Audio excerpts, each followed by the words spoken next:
ജിമ്മിൽ പോയി വർക്കൗട്ട് ചെയ്യുമ്പോൾ ഏത് വർക്കൗട്ട് സ്പ്ലിറ്റ് ആണ് ഏറ്റവും നല്ലത്? Bro split, push pull legs, upper body, lower body, full body?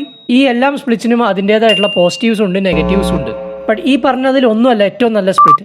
ഏറ്റവും നല്ല സ്പ്ലിറ്റ് നിങ്ങൾക്ക് ഏറ്റവും കൂടുതൽ എൻജോയബിലിറ്റി നൽകുന്ന സ്പ്ലിറ്റും നിങ്ങൾക്ക് ഏറ്റവും കൂടുതൽ കൺസിസ്റ്റന്റ് ആവാൻ സാധിക്കുന്ന സ്പ്ലിറ്റുമാണ്.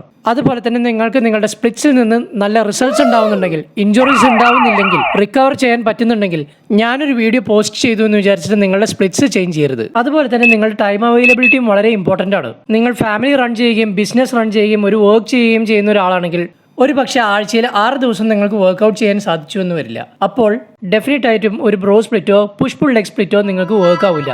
അതുപോലെ തന്നെ ഒരു മസിലിനെ ആഴ്ചയിൽ മിനിമം 2 തവണയെങ്കിലും ട്രെയിൻ ചെയ്യാൻ ശ്രമിക്കുക. ഇങ്ങനെ ട്രെയിൻ ചെയ്യുമ്പോൾ അധികം ഓവർലാപ്പ് വരാതെയും ശ്രദ്ധിക്കേണ്ടതാണ്. അതായത് ഞാൻ ഇന്നൊരു ഹാർഡ് ട്രൈസപ്പ് വർക്കൗട്ട് ചെയ്തിട്ടുണ്ടെങ്കിൽ നാളെ തന്നെ എനിക്ക് ഒരുപക്ഷെ ഹെവി ബെഞ്ച് പ്രസോ ഓവർ ഹെഡ് പ്രസോ ചെയ്യാൻ സാധിച്ചു കൊള്ളണമെന്നില്ല.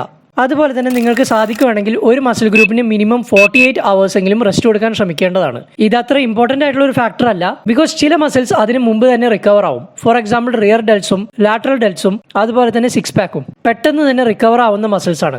ഇത്തരം മസിൽസിനെ ആഴ്ചയിൽ 5 ദിവസം ട്രെയിൻ ചെയ്ത് കഴിഞ്ഞാൽ പോലും റിക്കവറി ഇഷ്യൂസ് ഉണ്ടാവില്ല.